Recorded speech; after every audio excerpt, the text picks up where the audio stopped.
Voy a resumir en el tiempo que tengo algo en lo que llevo metido unos 30 años aproximadamente. Hoy en día el mindfulness es algo que está muy de moda, es algo que, bueno, pues que es muy conocido, sobre todo por los grandes descubrimientos de la medicina, que exploraremos algunos.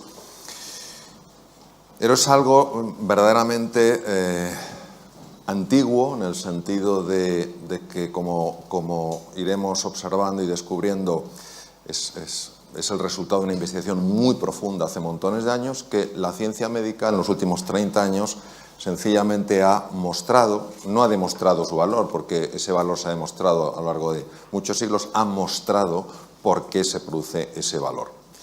El doctor Benson fue mi primer maestro y fue el primer científico a nivel mundial que se interesó por el mindfulness. El Occidente rechazaba todo lo que es la meditación. El origen de la palabra mindfulness es del lenguaje Pali. Pali es el que hablaba Buda, aunque muchos escritos están en sánscrito, su lenguaje coloquial, igual que el de Cristo, era el arameo, el de Buda era el Pali.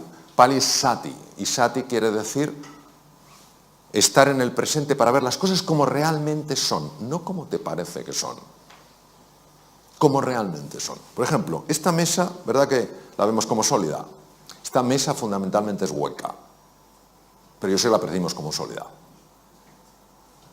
¿Por qué? Porque los átomos, para que os hagáis una idea de lo que es un átomo tendría, si hacemos una comparación, un átomo sería un balón de reglamento colocado en el centro de Londres, y la corteza, que fundamentalmente es un espacio vacío con algún electrón dando vueltas, sería todo Londres, una ciudad que tiene 50 kilómetros de diámetro. Entonces, es fundamentalmente hueco, pero nuestra percepción lo vemos como sólido. Bien, entonces, el doctor Herbert Benson fue el primero que se interesó, porque casi nadie en la ciencia, en el mundo de la ciencia, se interesaba por esto, que era budismo, taoísmo, zen, cosa de, bueno, de gente que les encanta el incienso, las panderetas, las campanillas, tin, tin, tin, tin, tin, no sé qué, el rasurado de pelo, etcétera, etcétera. Dijo, ¿y si hubiera algo más? Y este hombre, ¿por qué le interesaba saber si había algo más? Porque él estaba muy preocupado con sus enfermos. Él, como cardiólogo muy reconocido en la Universidad de Harvard, se encontraba con el problema de que había muchas personas que tenían hipertensión arterial y que la medicación no era suficiente. De repente se enfadaban con alguien y se disparaba su tensión. Y claro, si te dispara mucho la tensión, ese es el problema que puedes tener. Que te rompe un vaso sanguíneo, en fin, un infarto, un ictus, lo que sea. Dijo, tiene que haber otro sistema. A ver, ¿qué pasa cuando uno se hace una pregunta e insiste en su pregunta? ¿Qué pensáis que pasa?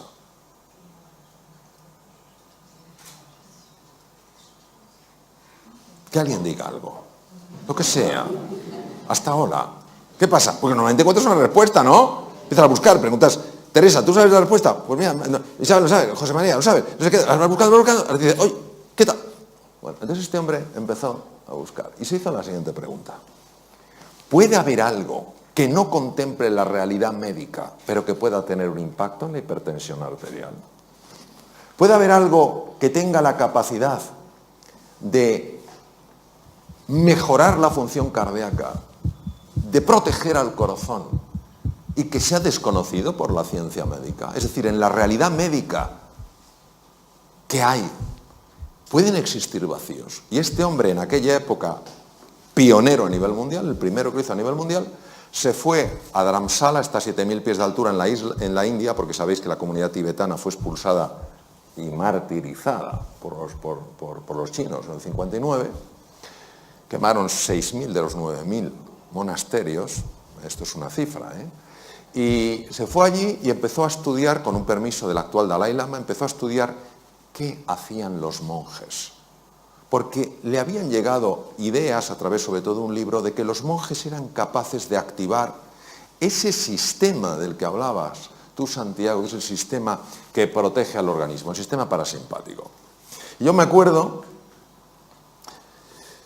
hablando con él en su despacho, y en aquella época estaba en el Dícones en trasplante hepático, y él seguía como cardiólogo en el Dícones. Y entonces me acerqué y recuerdo que me dijo, Mario, you've got to stop the train of disturbing thoughts which enter into consciousness without being invited. Digo, ¿qué le ha dado a este hombre? Tenemos que parar el tren de pensamientos perturbadores que entran sin nuestro permiso en la conciencia. Yo en aquel momento, un joven cirujano, interesado por estos temas, pero sorprendido, dije, ¿pero qué tendrán que ver los pensamientos en todo esto? Y él me dijo en su despacho, mira, yo entreno a los enfermos que van a cirugía cardíaca en esta metodología que aprendí en el Himalaya. Y sabes el resultado, que cuando están en la UBI, inconscientes, intubados, su corazón tiene muchos menos problemas y muchas menos arritmias que si no se han entrenado. Y lo que les altera es la mente. Claro, este fue el primero que me puso una luz delante de los ojos y dijo, ¿de qué estamos hablando? Entonces empecé a tirar del hilillo, claro. Todos nosotros, cuando estamos cómodos, cuando estamos con buena salud, cuando estamos tal cual, bueno, pues la vida transcurre, discurre y fluye. Pero llega un momento en el que aparece algo que perturba nuestra vida, una tormenta. Puede ser de salud, puede ser un desengaño, puede ser una pérdida económica, puede ser mil cosas. Aparece una tormenta en nuestra vida. Y aquí entra un patrón reactivo típico del ser humano. Pero no del Homo sapiens sapiens, sino del Homo demens.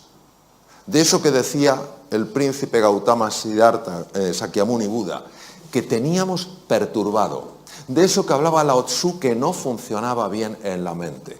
¿Qué ocurre? Pues que emprendemos un proceso de enfrentamiento a eso que nos pasa. Nos enfadamos, nos ponemos de los nervios, empezamos a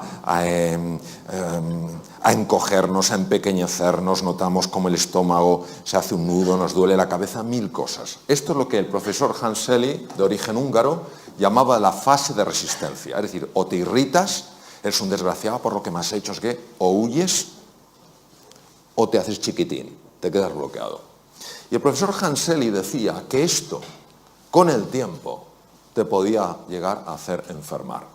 Para que os hagáis una idea de la intuición y finura científica del profesor Selye, hoy la Universidad de Harvard, que es la pionera en el mundo en estos estudios, pionera y la que más experiencia tiene en el mundo, ha demostrado que entre el 60 y el 90%, fijaros la cifra, 60-90% de las consultas a médicos generales en el mundo occidentalizado tienen que ver con estar viviendo aquí. Curioso que en 6 años de carrera, la carrera la hice en España, aunque luego la convalidación la hice en Estados Unidos, los 6 años de carrera nadie me dijo que la tensión emocional podía generar enfermedad. 60-90%. Y en base a este tema, otro de los grandes científicos empezó a estudiar qué ocurría en el cerebro. Entonces, 3 estructuras, olvidaos del cerebelo, que es el que está atrás, 3 estructuras que son muy importantes. La primera es la corteza prefrontal. La corteza prefrontal es la que nos permite ser eficientes en la vida. Cuando tú eres fino tomando decisiones, cuando estás entendiendo las cosas con profundidad, cuando aprendes cosas nuevas, casi, no con todo el esfuerzo que normalmente algo nuevo lleva, sino que notas que vas fluyendo, es que la corteza prefrontal funciona excepcionalmente bien. Pero la corteza prefrontal está afectada fundamentalmente por esta estructura llamada amígdala, que nada tiene que ver con estas, que es un núcleo, bueno, es un grupo de núcleos en el lóbulo temporal, está a la altura de las orejas, de tal manera que cuando la amígdala se activa, que es nuestro detector de peligro, acordaros, estoy plácidamente, pum pum, aparece la tormenta, cuando yo la tormenta la vivo como una amenaza y me resisto a ella, luchando, yéndome para atrás o haciéndome pequeñito, cuando la amígdala se activa de esa manera, bloquea la corteza prefrontal de tal manera que ni me entero de lo que tengo que hacer, ni puedo encontrar nuevos caminos para hacer frente al desafío, ni puedo aprender cosas nuevas. En el mundo VUCA, volátil, incierto, complejo y ambiguo actual, en el que todos estamos, y que muchas personas están viviendo como una amenaza, es normal que haya caído la productividad, haya caído la creatividad y se estén dañando las relaciones interpersonales. ¿Qué se hace desde la medicina? Ansiolíticos y antidepresivos para neutralizar la amígdala. No digo que en algunos casos no estén indicados, pero ¿y si hubiera un sistema más natural para neutralizar la amígdala? Y luego hay otra estructura aquí que tiene forma de cabito de mar que se llama hipocampo, y el hipocampo es uno de los grandes reguladores de la amígdala. Si el hipocampo baja de tamaño, la amígdala es más activa, es decir, nuestro detector de peligro salta antes. Por ejemplo, ¿qué tal estás? ¿Por qué? ¿Entendéis? Ha saltado demasiado. Probablemente porque el hipocampo está pequeño. Os voy a dar dos cosas importantes. El hipocampo aumenta de tamaño con el mindfulness. Esto lo ha demostrado la doctora Lazar, que trabaja también en Harvard, en el Hospital General de Massachusetts. El hipocampo aumenta de tamaño con el mindfulness y también con el ejercicio físico. Las personas que hacen ejercicio físico normalmente toleran mucho mejor ciertos embates de la vida, notan que están más tranquilos. ¿Por qué? Porque su amígdala está más controlada por el hipocampo. Cuando una persona está súper tensa, súper estresada y no encuentra sus espacios de calma, esos espacios de silencio, baja el tamaño físico del hipocampo porque mueren neuronas y la amígdala se enloquece, entonces se vuelve una persona más reactiva. La belleza del mindfulness actuando sobre el hipocampo, como ha demostrado la doctora Lazar en el Mass General, es que al engrosar el tamaño, al haber más neuronas, porque aquí sí se forman más neuronas, al haber más conexiones, es más difícil que las tormentas de la vida, que a todos nos sacuden en un momento u otro, de mayor o menor intensidad, te desequilibren, te enajenen, te saquen del eje. ¿Qué es lo que pasa? ¿Qué es lo que descubrieron sobre todo Buda y Lao Tzu? Descubrieron que la mente está enferma. Y como la mente está enferma, se impone al mundo real. El mundo real es uno, pero yo construyo un mundo mental que se superpone al mundo real y lo bloquea. Os pondré un ejemplo, porque si no esto es un poco raro. Hace 500 años el mundo ¿cómo era? ¿Plano o redondo? Alguien que es muy así dice, yo igual. No, igual. Vamos, ¿quién piensa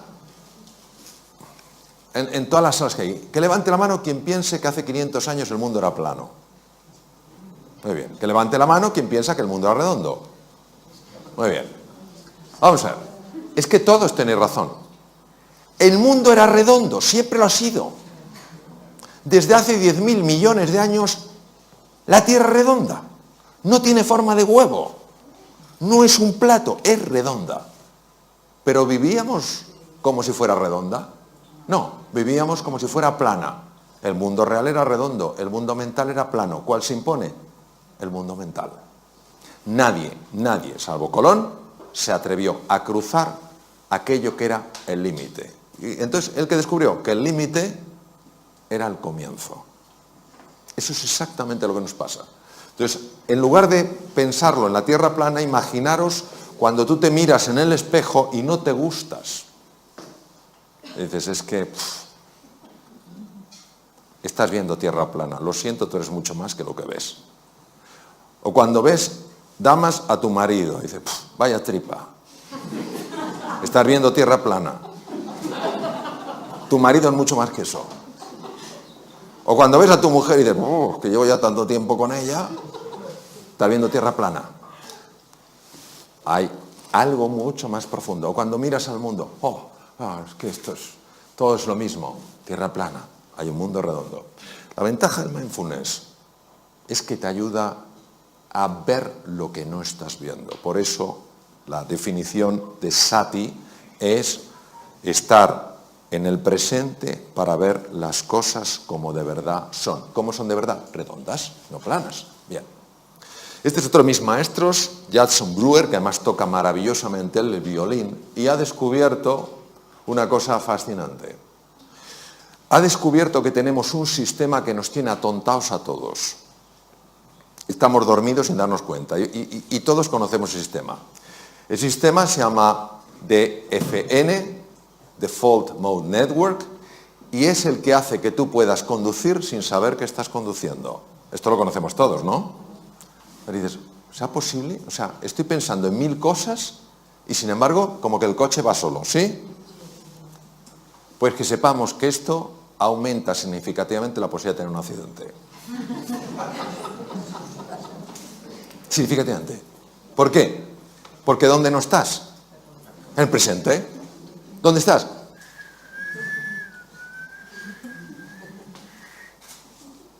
Jason Brewer es psiquiatra y es neurocientífico. Estudiando con electroencefalografía y con resonancia funcional magnética, ha observado que hay un circuito que es el que hace que vayamos en piloto automático. Pero no solo vamos en piloto automático conduciendo, estamos en piloto automático cuando estamos hablando con otro. Estamos hablando con una persona, estamos con piloto automático, porque no estamos ahí. Eso sí, dejamos la cara puesta, pero la olla no la llevamos a Camboya. La cara se queda. Como cuando vamos en el coche. La cara está, las manos también, pero tú no estás. Y él se ha dado cuenta que con la práctica del mindfulness es espectacular su trabajo. Con la práctica del mindfulness se consigue reducir la intensidad de este circuito y activar otro circuito que es el más importante para ver las cosas como son y para tomar las decisiones que a ti te ayudan para salir adelante, para mejorar tu productividad, para ser más creativo, para ganar más dinero, para ser más cariñoso con los demás. Es sorprendente porque hace 2500 años estos científicos de la mente lo intuyeron. Hoy la ciencia lo muestra. Es lo único que hace, no lo descubre, lo muestra. Desvela lo que estaba velado. ¿Qué pasa con el mindfulness? Que en el mindfulness tú al principio te ves aquí, crees que no hay nada especial, parece que es solo cerrar los ojos, y entonces poco a poco, conforme vas practicando, empiezas a ver cosas que antes no veías, ni siquiera podías predecir desde aquí. Por eso, cuando una persona, le comentaste tú, Santiago, dice, yo lo que quiero es mejorar mi salud, yo lo que quiero tal cual, está generando una tensión que impide que veas esto. Tú estás andando esto porque quieres conocerte mejor, porque quieres comprenderte más. Y a base de hacer eso, tú vas descubriendo cosas que antes no veías. Otra de las cosas fascinantes que se ha visto con electroencefalografía es que cuando una persona está estresada, los dos lados del cerebro están enfrentados. No se hablan entre sí, no se quieren. El lado izquierdo, lo comentabas tú, Santiago, el hemisferio izquierdo es un hemisferio, es el de la conciencia ordinaria, es el que te permite estructurar, hacer categorías, utilizar el lenguaje, es el que te permite manejar el tiempo mental, pasado, presente y futuro. El hemisferio derecho es el que está en contacto fundamentalmente con el cuerpo, es la entrada al inconsciente, es un presente continuo, es una sensación de presente eterno y es donde están los grandes recursos del ser humano. Pero nosotros no podríamos funcionar solo con el hemisferio derecho. De hecho, hay una mujer de Harvard que tuvo una hemorragia en el lado izquierdo, se desbloqueó el lado derecho y ella no quería salir de esa sensación, porque era tal paz, tal serenidad, tal calma, pero finalmente pidió ayuda como pudo porque ya estaba perdiendo la capacidad de poder ver los números, porque depende del hemisferio izquierdo. Tardó 8 años en recuperarse de aquella, fue una rotura de una malformación arteriovenosa del hemisferio izquierdo. Escribió un libro conmovedor sobre su experiencia increíble, habiendo vivido algo sorprendente. Sin embargo, lo que hemos visto con el mindfulness es que lo que hace no es bloquear el lado izquierdo, sí es verdad que activa especialmente el hemisferio derecho, sobre todo los lóbulos, los lóbulos frontales, pero lo que hemos visto es que favorece el diálogo. Favorece el diálogo. Cuando una persona está muy tensa, fundamentalmente son ondas muy rápidas, son ondas beta, sobre todo el alto beta, que son ondas de más de 30 hercios, es cuando una persona está, pues eso, en situación de alarma, tal cual. Conforme tú vas sosegándote, cuando vas tranquilizándote, las ondas se van enlenteciendo, se van convirtiendo en ondas alfa mucho más propias del hemisferio derecho, que empiezan también a envolver al hemisferio izquierdo. Se consigue pasar a un patrón, ondas teta, donde la creatividad se dispara, los fenómenos de sanación del cuerpo son mucho más intensos, tanto a nivel físico como mental. De hecho, se utiliza para sanar heridas de personas que algo les ocurrió en la infancia y que no saben lo que es, porque algo en nuestro interior tiene la capacidad de sanar, ya lo decía Hipócrates hace 2500 años, y ya el ritmo delta es un ritmo muy difícil de conseguir sin quedarte dormido, porque solo muy pocas personas lo hacen. Y los monjes muy entrenados, como mi querido amigo y maestro Mathieu Ricard, consiguen algo que se llama gamma, que muy poca gente en el mundo lo puede hacer, que es un tipo de onda que no se conocía que se pudiera producir. Y son personas que están absolutamente en el presente y absolutamente en calma. Y son personas que transmiten algo brutal. Bien. No voy a contar el concepto ontológico que hablabas. Ontología es la ciencia del ser, que es una parte de la metafísica. La metafísica se divide en ontología y teodicea. Entonces, sí voy a hablar de qué hacen los pensamientos. Los pensamientos son como olas en el mar. Llega un momento en que pueden ser tremendamente perturbadores. ¿Qué es lo que hace el mindfulness? El mindfulness lo que hace es, te convierte en un submarinista. Es decir, si tú estás aquí, te están los pensamientos y van como una ola. Cuando nos hemos bañado en aguas un poquito agitadas, sabéis que es que no tienes nada que hacer. La ola te iba para ahí, te iba para allá, etc. Pues igual los pensamientos. Empiezas a angustiarte por el futuro, empiezas a lamentarte por el pasado y te van para acá, para allá. Entonces, lo que hace el mindfulness es, no luches con los pensamientos, pero fijaros, por eso cuando dicen, no, es que el mindfulness lo que hace es que la mente no produce pensamientos. ¡Qué tontería! La mente dualista sigue produciendo olas y tú no te enfrentas a la ola. No, yo no tendría que tener este pensamiento, yo tendría que... No, tú lo que haces es, te metes bajo el agua. ¿Qué hacemos cuando estamos en la playa, cuando estamos nadando y viene una cojola? ¿Hay alguien que diga, ¿a qué no puedes conmigo? No, ese grado de estupidez no existe. ¿Qué hacemos todos? Nos zambullimos porque la ola pasa por encima. Pues lo que hace el mindfulness es te zambulle, te mete dentro. Entonces observar que cuando estás un poquito más abajo y miras hacia arriba, claro que ves los pensamientos, claro que ves las olas, pero ya no te arrastran. Ya estás en estado de meditación, ya estás en estado de profundización. Y por eso, como el mundo mental genera tanta distorsión, al estar aquí, empiezas a notar una recuperación, una revitalización que no se puede experimentar arriba. Conforme tú vas entrando, va cambiando el patrón de ondas alfa, ondas teta, ondas delta. Llega un momento en el que empiezas a tocar, y lo digo por experiencia, el fondo del mar. Y cuando tocas el fondo del mar, esto no se puede describir, o sea, se puede describir, pero es algo de tal rotundidad que puede darte una fuerza para tomar una decisión tremendamente difícil. Te puede dar una claridad que no sabes de dónde ha salido, pero que ahora la tienes y antes no la tenías. Es verdad que en el fondo del mar empiezas a ver talentos que no sabías que tenías, y es verdad que empiezas a ver algo que no es agradable de ver, pero que es necesario de ver. Empiezas a ver que algunas de las cosas que más te molestan en la vida las estás provocando tú sin saber que las provocas. Porque nosotros somos todos muy hábiles viendo el efecto de las cosas, pero no viendo la causa. ¿Me entendéis a que sí? Cuando tú lo ves, ¿es una mala o una buena noticia? ¿Qué me decís?